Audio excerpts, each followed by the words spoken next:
There are basically two ways of reading a script while looking straight into the camera. The first one takes a little bit of skill and a little investment, and the second one is free and everybody can do it. The first one is the most obvious one, and that's a teleprompter. This is basically a piece of plastic with a hole in the backside, and the idea behind this glass plate will act like a mirror. But this only works when this is completely black. So therefore we have this piece right here, and then you can attach your phone or your tablet to the teleprompter, and then it will mirror that image in the glass behind it. A lot of teleprompters have different discs for every size of your lens. In this case, this is 49 millimeters, and then I can screw up this part.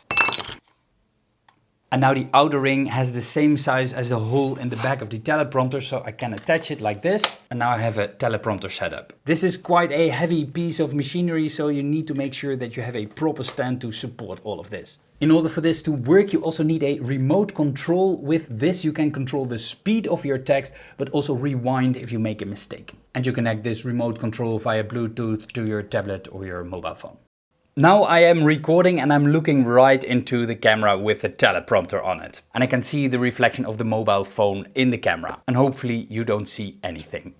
I see a couple of problems with teleprompters, and the first one is not as much as the hardware but more the software. Because these cheap teleprompters are often produced in China, you need to install a Chinese app on your phone or on your tablet. And for this teleprompter, the app wanted to have my location. There is no valid reason for any teleprompter app to use my location. Also, the website of the manufacturer didn't work, and the app of the previous teleprompter that I had, the display button to switch between the edit and the read mode was behind the on-screen keyboard, so I couldn't even use it. Then second, the remote, it just sucks. It works on batteries. You have to switch it off. If you forget it, the batteries are dead. Then you have to connect it with your mobile phone or your tablet every single time. You need to switch it off on your mobile phone, otherwise your batteries go dead. And you need to use this specific remote because it is connected to that specific app, otherwise your buttons are mixed up.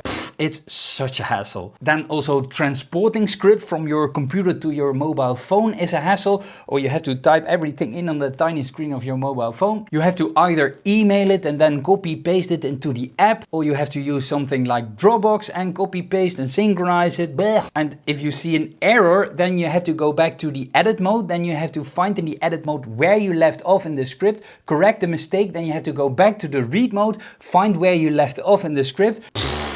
Also, a lot of people have shifty eyes when they read the teleprompter from left to right, and that looks really unnatural. And talking about unnatural, reading a script from a teleprompter takes a lot of skill. Writing in reading language is something that you need to learn. And then, on top of that, you need to perform that writing in a natural way on camera. So it doesn't look that you're reading from a piece of paper, because that is what you're actually doing. And I'd like to argue that once you have your teleprompter up and running, that you probably could have recorded half of your video already. So my idea for this teleprompter is not to use a tablet or a phone, but I want to buy a really small computer screen that I can somehow fixate to this part of the teleprompter, so I can connect it directly to my computer, so it's easier with the scripts. But I can also do live streams, for example, and then I can see the picture of my monitor and do a channel review, for example, while I'm looking directly into the camera. That looks way more natural.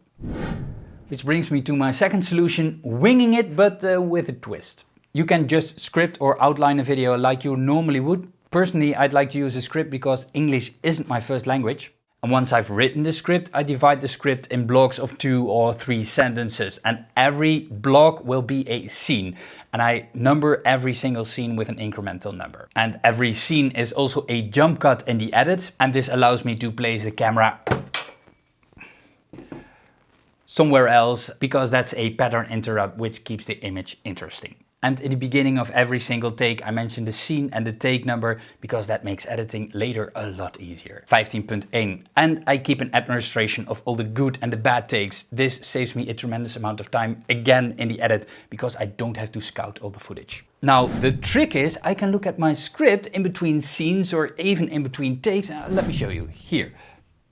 So I don't have to remember the whole script in one go. I only have to remember 2 or 3 sentences at a time. So I know the scene number, read the script, talking to the camera. Read the scene number, talking to the script, talking to the... No, but you get what I mean.